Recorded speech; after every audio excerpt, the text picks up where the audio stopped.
नमस्कार भाइयों बहनों। आज का वीडियो ये भी कमेंट्स के ऊपर है और आप लोग ज़्यादा से ज़्यादा कमेंट्स करा करें, पूछा करें किसी भी देवी देवता के बारे में या कुछ भी जो भी आपको पूछना हो तो उस वजह से पूछा करें, तभी तो हम वीडियो बना पाएंगे उस तरीके से, क्योंकि पता लगेगा कौन क्या चाहता है। तो इस तरीके से तो ये जो जानकारी है ये संतोषा बतख जो बोलते हैं, बहुत से संतों का बतख बोलते हैं, अलग अलग लोगों में नाम है, जो जिस नाम से मान रहा है वो ठीक है। तो तो संतों का बतख जो है वो मतलब इतने मतलब उग्र देवता मान लें आप, और शक्तिवान देवता हैं कि मतलब किसी भी नेगेटिव शक्ति को हटाने में उनका जवाब नहीं है। ऐसी कोई शक्ति नहीं है कि जो ये ना हटा पाएँ। संतों का बतख जिन पे मेहरबान है, और ये सिर्फ इसी काम आते हैं कि अगर आपके घर में कोई नेगेटिव प्रहार होता है तो ये बहुत जल्दी हटाते हैं। और बहुत सारी जगह ये मतलब पूजमान है, जैसे पूर्वज होते हैं, दादा परदादा एक दूसरे को दे जाते, गुरु परंपरा के हिसाब से ही चलते हैं ये।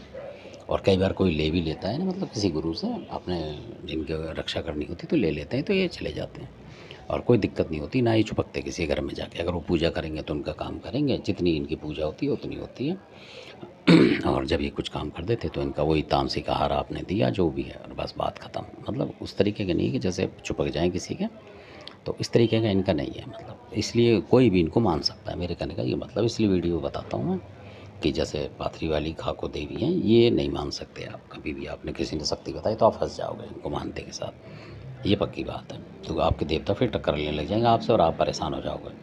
देवताओं को तो कुछ नहीं होगा, आपका हो जाएगा। तो इसलिए, और ये संतों का बता कि ये बहुत अच्छे देवता, महान देवता कह लो कि अगर आपने घर में पूजा तो आपकी जैसे पिताजी रक्षा करते हैं, दादा परदादा इस तरीके से रक्षा करते हैं, बिल्कुल ये। और 1 रुपये की चीज़ नहीं लेते, और जैसे ही कोई कष्ट आएगा और आप याद करेंगे तो ये आते हैं। मतलब इनकी सवारी जो आप लेना चाहते हैं तब भी बहुत जल्दी आती है इनकी, ऐसा नहीं कि बहुत समय लग जाए।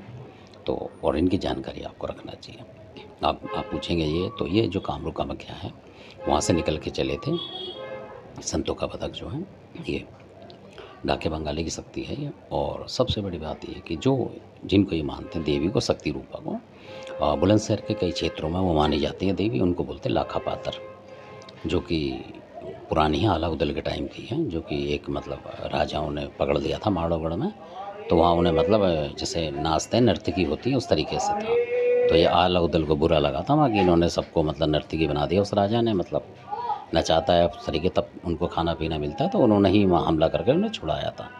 गए तो थे वो वैसे लड़ाई करने के लिए, पर उन्होंने जब ये देखा कि अत्याचार हो रहा है तो इनको सबको आज़ाद करा था आलाउद्दीन ने। तो उसके बाद ये वहाँ से निकल के चल दी थी। तो ये है इनका जो इतिहास है संतों का बतख का।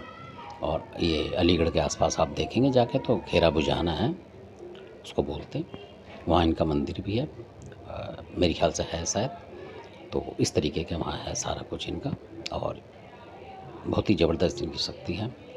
और लाखा पातर ने ही इनको मतलब बनाया देवता जो है असल में। तो वो कभी और बताऊँगा किस तरीके से बनाया, क्या बनाया। तो उन्हीं के उसमें ये देवता बने थे, और ये बहुत शक्तिशाली हैं मतलब। और इनका किसी ज़माने में जो प्रसाद जो था गौ का प्रसाद चढ़ता था, गौ का प्रसाद जो है गौ होती थी उसका चढ़ता था, मतलब गौ चढ़ती थी इनको। तो आप बदल दिए लोगों ने इस तरीके से, तो आप तो कुछ कुछ पे रख लिया है। तो धन्यवाद, आपने वीडियो देखा, अच्छा लगे सब्सक्राइब शेयर कर लाइक करें, धन्यवाद।